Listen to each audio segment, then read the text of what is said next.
Alam niyo, mga Ginoo at Binibini, nalulungkot na lang ako para kay Salome. Dumating ako sa punto na hindi ko inaakalang mangyayari yung ganito. I mean, dapat in-expect ko na, di ba? Kasi, ilang beses na ako nagbasa ng mga storya ni Binibini. Siguro, hindi lang ako sanay sa mga ganito na kagaya sa mga movies na kasi pag patapos yung storya, masaya. Pag nare-resolve ba yung conflict, anything like that. Basta masaya. Pero kapag nagbabasa akong story ng Binibini, sometimes, I mean, lagi, like, nakakalungkot talaga. Touch ng puso. Paano ba? There's something na gusto ko yung feeling kapag nakakabasa ako ng malungkot. Hindi ko alam. So, yan. Tutuloy ko lang ito. Kabanata 41 na tayo. Tada! Let's go!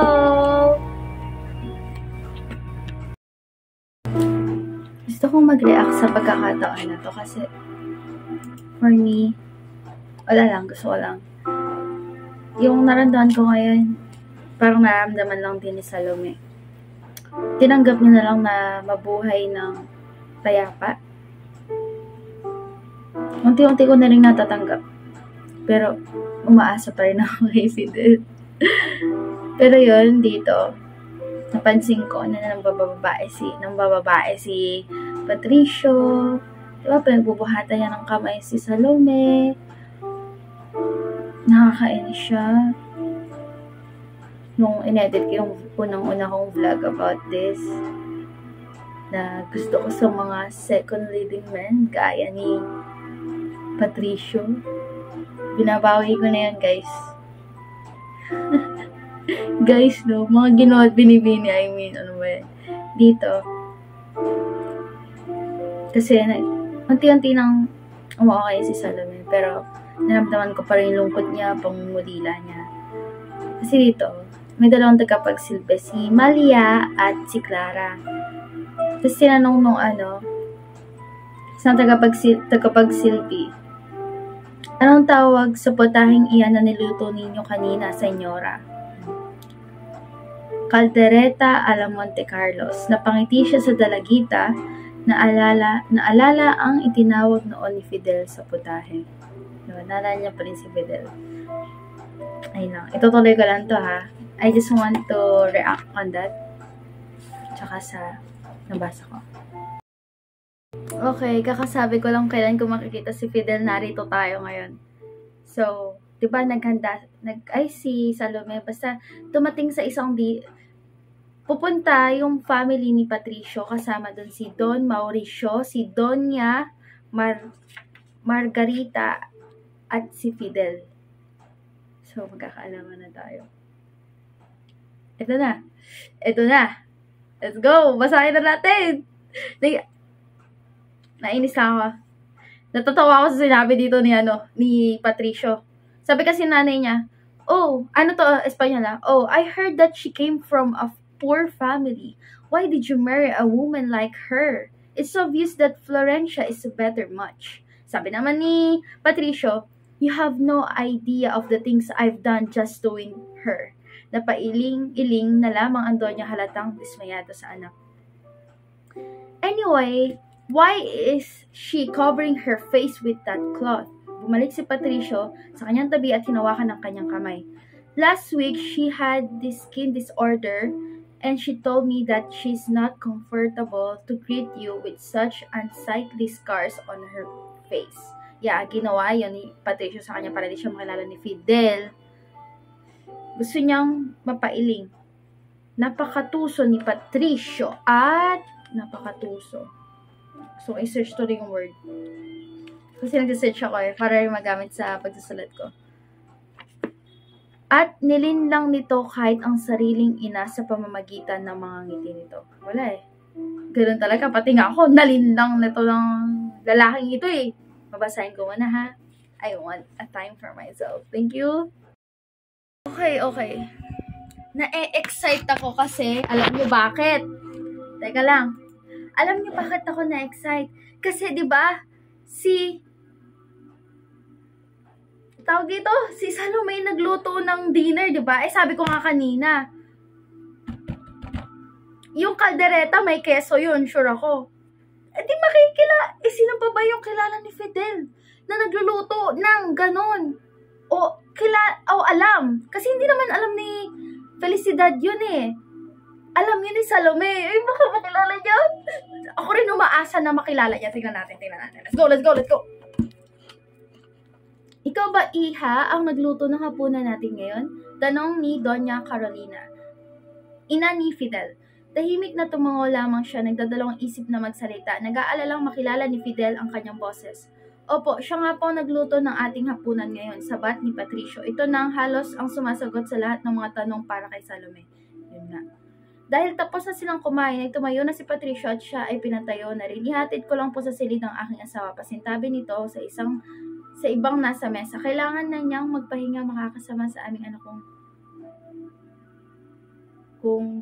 kung siya'y magpupuyat. Hinawakan nito. Sayang Felicidad, Iha, nais ko pa naman sana makapagkwentuhan sa'yo. Sige na, mas mabuti nga kung maaga kang magpahinga. Napaismid lang si Doña Margarita na halos hindi pinansin ang pinakasalan ng anak buong hapunan. Si Don Mauricio naman ay abala sa papakalunod sa mamahaling alak na inalabas ni Patricio. Samantala si Fidel ay tahimik at palihim na nagnanakaw ng mga sulyap sa asawa ng pinsan. Sinasabi ko sa iyo, kilala ka na yan. Salome, mahal na mahal ka ni Fidel. Kilala ka niya, naging magkasintahan kayo, ang tagal ng may pinagsamahan kayo, hindi ka niya makikilala. Imposible yun. Makikilala ka niyan, Salome. Umaasa ako. Okay? Kaya itutuloy natin ito ngayon. Dalhin na niya siya sa kanyang silid, sabi ni Patricio sa mga tagapagsilbi. Binitawan nito si Salome. Inalayan siya ni Clara at Malia patungo sa hagdanan. Grabe, di ko naisip na buntis si Salome simula pa nang una. Pero, it's still a good one. Kasi, siguro may dahilan. Malaman natin. Nagtungo si Patricio at Don Mauricio sa silid aklada na doon ipinagpatuloy ang inuman. Baka may chance mag-usap sila dito. Uy! Ah! Oh my gosh! Let's go! Ang mga donya ay hinatdan ng mabangong kape sa hapag. Sinamantala ni Fidel ang pagkakataon upang sundan ng asawa ni Patricio. Ah! Oh my gosh, Fidel! Namiss kita! Ba't ganyan kita nakita? Ulit! Nakita na kita kanina sa simbahan. Okay. Sandali, Felicidad! Habol ni Fidel. Napatda si Salome na noon ay paakyat sana sa hagdan at nilingon si Fidel nang makabawi sa pagkabigla. Hinarap niya ito at bahagyang yumuko. Naghihintay sa likuran niya ang mga tagapagsilbi. May inilabas na sobra si Fidel, ngunit tila nagdadalawang isip na to iabot sa kanya.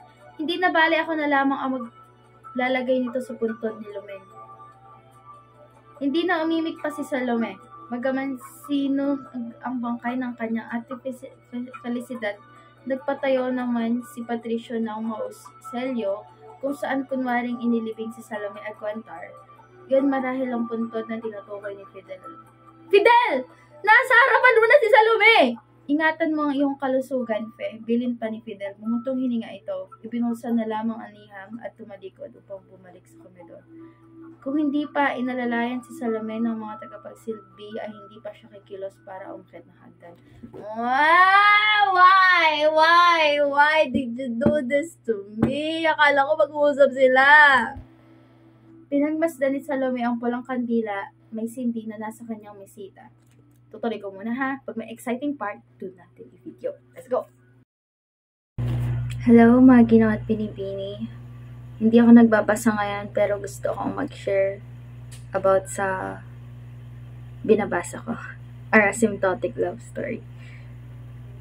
Simula nung kakatas ko lang magbasa. In-stop ko kasi 1 hour lang ako.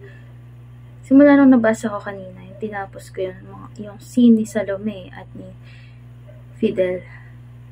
Tapos naalala ko yung mga sinabi ni Fidel kay Salome. Nalulungkot ako.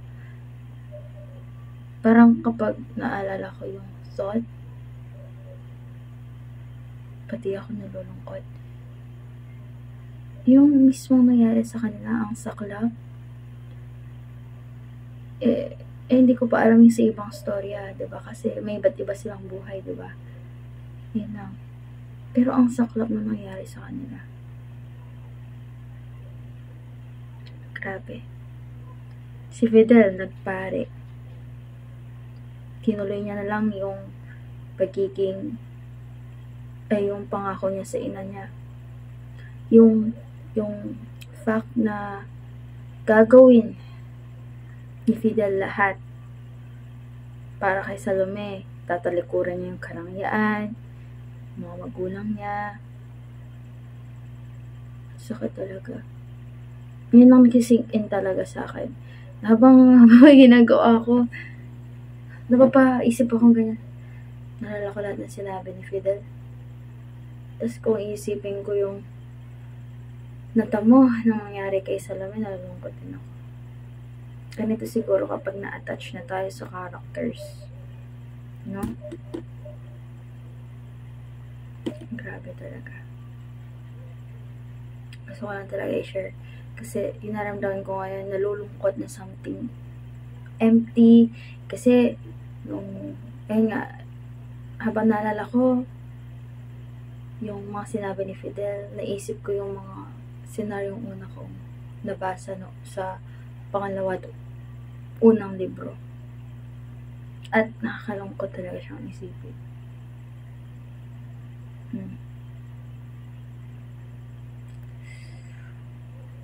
Hindi ko pa tapos, pero yun. See you in the next video. Bye-bye.